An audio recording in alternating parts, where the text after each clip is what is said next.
Hello student, my name is Alisha Parveen. आज हम journal entry के कुछ क्वेश्चन सॉल्व करेंगे।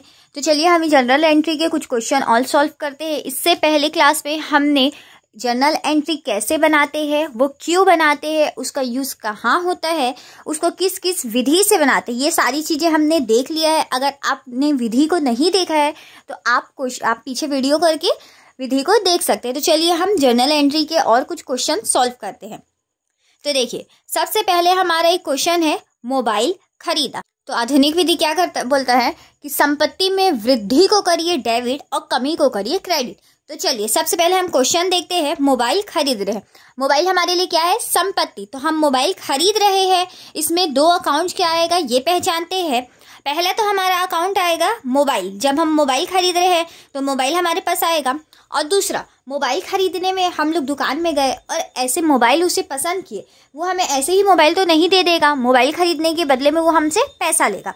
तो देखिए, मोबाइल खरीदा तो पहला अकाउंट तो मोबाइल आएगा और दूसरा खरीदने के पे रोकड़ आएगा। अब डेबिट क्या होगा और क्रेडिट क्या होगा। मोबाइल हमारा यहाँ पे संपत्ति है, तो मोबाइल खरीदने पे संपत्ति में वृद्धि हो रहा है। तो संपत्ति में वृद्धि, आधुनिक विधि संपत्ति में वृद्धि को क्या बोलता है, संपत्ति में वृद्धि हो तो डेबिट करिए। तो मोबाइल खाता या मोबाइल अकाउंट यहाँ पे डेबिट हो जाएगा और मोबाइल को खरीदने के बदले में रोकड़ गया। रोकड़ हमारा क्या है, रोकड़ भी हमारा संपत्ति है।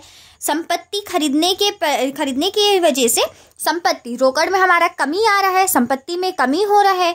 तो आधुनिक विधि क्या बोलता है कि जब संपत्ति में कमी हो तो हम उसे करेंगे क्रेडिट। तो हमने यहाँ पे किया रोकड़ खाता से या कैश अकाउंट, इसका नरेशन हो जाएगा मोबाइल खरीदा। तो देखिए, हमने नॉर्मल से ही क्वेश्चन को किस तरीके से सॉल्व किया है। चलिए हम दूसरा क्वेश्चन देखते हैं। दूसरा क्वेश्चन हमारा है, राम से नगद माल खरीदा। तो देखिए, हम यहाँ पे माल खरीद रहे हैं, तो खरीदने के लिए हमारा एक खाता होता है, वो होता है क्रय खाता या परचेस अकाउंट। तो पहला तो हमारा हो गया क्रय, दो अकाउंट हम सबसे पहले पहचान रहे हैं।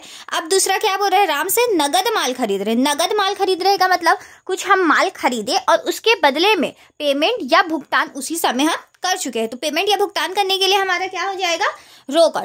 तो यहाँ पे दो अकाउंट्स क्या क्या होगा, पहला तो होगा क्रय और दूसरा होगा रोकड़। तो देखिए, अब हमारा डेबिट क्या होगा और क्रेडिट क्या होगा। तो आधुनिक विधि हमारा क्या बोलता है या मॉडर्न अप्रोच क्या बोलता है कि व्यय में वृद्धि हो तो करिए डेबिट और व्यय में कमी हो तो करिए क्रेडिट। तो यहाँ पे जब हम क्रय कर रहे हैं, कुछ सामान खरीद रहे हैं, तो हमारे लिए तो ये व्यय हो जाएगा। क्रय हमारे लिए व्यय होता है, तो व्यय में क्या हो रहा है, वृद्धि हो रहा है। क्रय कर रहे हैं, सामान आ रहा है, व्यय हो रहा है, तो व्यय में वृद्धि को हम करेंगे डेबिट। तो क्रय खाता यहाँ पे व्यय में वृद्धि हो रहा है, क्रय कर रहे हैं, व्यय में वृद्धि हो रहा है, तो क्रय खाता डेबिट या परचेस अकाउंट डेबिट। और क्रय करने के बदले में हम क्या करें, नगद माल खरीद रहे हैं, मतलब रोकड़ उसी समय पेमेंट कर रहे हैं, कैश उसी समय पेमेंट कर रहे हैं। तो संपत्ति, रोकड़ हमारा क्या है, संपत्ति है, एसेट है। तो हम खरीद रहे हैं, उसके बदले पेमेंट कर रहे हैं, तो रोकड़ या कैश हमारे पास से जा रहा है, संपत्ति में कमी हो रहा है, तो हम रोकड़ खाता या कैश अकाउंट क्रेडिट कर देंगे। इसका नरेशन हो जाएगा नगद माल क्रय करने पर। चलिए इसी तरीके से हम नेक्स्ट क्वेश्चन देखते हैं। नेक्स्ट क्वेश्चन हमारा है, नगद मशीन खरीदा। तो इसमें हम सबसे पहले दो अकाउंट पहचानते हैं। यहाँ पे हम नगद मशीन खरीद रहे हैं, मतलब पहला तो मशीन खरीद रहे हैं। मशीन हमारा क्या है, संपत्ति है। तो कुछ भी संपत्ति को हम लोग उसके नाम से डेबिट करते हैं या क्रेडिट करते हैं। जैसे कि हम पहले माल खरीद रहे थे, वो हमारा संपत्ति नहीं था, वो स्टॉक में के रूप में था। अब वो स्टॉक तो 2 दिन में भी खत्म हो सकता है, 2 महीने में भी खत्म हो सकता है। लेकिन संपत्ति ऐसा चीज है जो लंबे समय तक, 2 साल 3 साल 5 साल ऐसे लंबे समय तक हमें फायदा देते रहेगा, उससे हमें लाभ मिलते रहेगा। तो संपत्ति जो हमारा मशीन है, हम उसके नाम से उसको डेबिट या क्रेडिट करेंगे। तो पहला तो हमारा हो जाएगा मशीन। अब दूसरा क्या बोल रहा है, दूसरा अकाउंट हमें पहचानना होगा। तो यहाँ क्या बोल रहा है, नगद मशीन खरीदा, मतलब मशीन खरीदने के बदले में हम उसे पेमेंट कर चुके हैं, पैसा उसी समय दे चुके हैं। तो दूसरा हमारा क्या अकाउंट आएगा, रोकड़। अब देखिए डेबिट क्या होगा और क्रेडिट क्या होगा। तो आप आधुनिक विधि क्या बोलता है, संपत्ति में वृद्धि हो तो उसे करिए डेबिट और संपत्ति में कमी हो तो उसे करिए क्रेडिट। यहाँ पे हम नगद मशीन खरीद रहे हैं, संपत्ति हमारे पास आ रहा है, मशीन हमारा संपत्ति है, संपत्ति में वृद्धि हो रहा है, मशीन हमारे पास आ रहा है, तो मशीन अकाउंट डेबिट या मशीन खाता हम डेबिट कर देंगे। और मशीन खरीदने के बदले में हम उसे पेमेंट कर चुके हैं। रोकड़ संपत्ति है, वो भी संपत्ति, यहाँ पे रोकड़ क्या हो रहा है, हमारे पास से जा रहा है, मतलब संपत्ति में कमी हो रहा है, तो यहाँ पे रोकड़ खाता क्रेडिट हो जाएगा। इसका नरेशन कैसे हो जाएगा, नगद मशीन खरीदा। तो चलिए इसी तरीके से हम नेक्स्ट क्वेश्चन देखते हैं। नेक्स्ट क्वेश्चन हमारा है नगद मोबाइल बेचा। हम लोग नगद मोबाइल बेच रहे हैं, तो यहाँ पे मोबाइल भी हमारा क्या हो जाएगा, संपत्ति हो जाएगा। 2 अकाउंट पहचानने पे तो पहला अकाउंट तो हमारा हो जाएगा मोबाइल, दूसरा नगद मोबाइल बेच रहे हैं तो बदले में हमें नगद मतलब पैसा मिल रहा है, तो दूसरा अकाउंट क्या हो जाएगा, रोकड़। तो इसका डेबिट क्या होगा, क्रेडिट क्या होगा वो देखते हैं।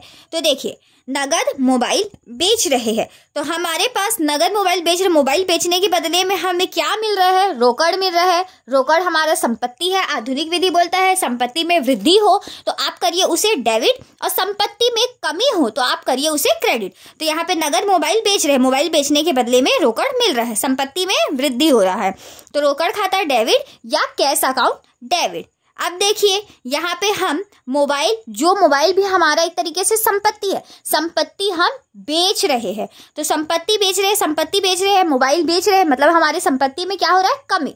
तो संपत्ति में कमी को आधुनिक विधि या मॉडर्न अप्रोच क्या बोलता है, संपत्ति में कमी को करिए आप क्रेडिट। तो हम यहाँ पे आके मोबाइल अकाउंट या मोबाइल खाता कर देंगे क्रेडिट, तो इसका नरेशन हो जाएगा नगद मोबाइल बेच रहा है। इसी तरीके से हम नेक्स्ट क्वेश्चन देखते हैं। नेक्स्ट क्वेश्चन हमारा है विजय को नगद माल का विक्रय किया। विजय को नगद माल का विक्रय किया, तो देखिए इसमें नाम दे दिया है तो आप कंफ्यूज बिल्कुल मत होइएगा, क्योंकि यहाँ पे विजय दे चुका है, पर आप क्वेश्चन ध्यान से पढ़ेंगे तो क्या बोल रहा है, विजय को नगद माल का विक्रय कर रहे हैं। तो 2 अकाउंट सबसे पहले हम पहचानते हैं, नगद माल का विक्रय कर रहे हैं, हम माल बेच रहे हैं और वो भी नगद में बेचे हैं, तो हमारा पहला अकाउंट क्या हो जाएगा, रोकड़। अब देखिए दूसरा क्या होगा, हम लोग क्या कर रहे हैं, विक्रय कर रहे हैं, सेल कर रहे हैं। तो जब हम कुछ भी चीज बेचते हैं या विक्रय करते हैं या सेल करते हैं तब हम उसके लिए एक अकाउंट खोलते हैं, विक्रय खाता। तो डेबिट क्या होगा, क्रेडिट क्या होगा।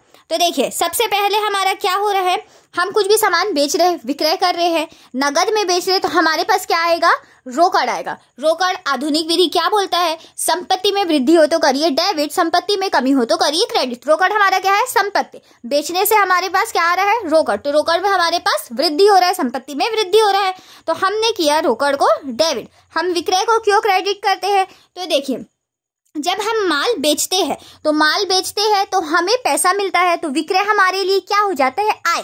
तो हमारा आधुनिक विधि या मॉडर्न अप्रोच क्या बोलता है, आय और लाभ में वृद्धि हो तो उसे करिए क्रेडिट, और आय और लाभ में अगर कमी हो तो उसे करिए डेबिट। तो यहाँ पे क्या हो रहा है, विक्रय कर रहे हैं, आय हो रहा है, विक्रय करने पे हमारा रोकड़ आ रहा है, तो आय में क्या हो रहा है, वृद्धि हो रहा है, तो हम इसे विक्रय खाता क्रेडिट कर देंगे। तो हम इसका नरेशन लिख देंगे, नगद विक्रय करने पर।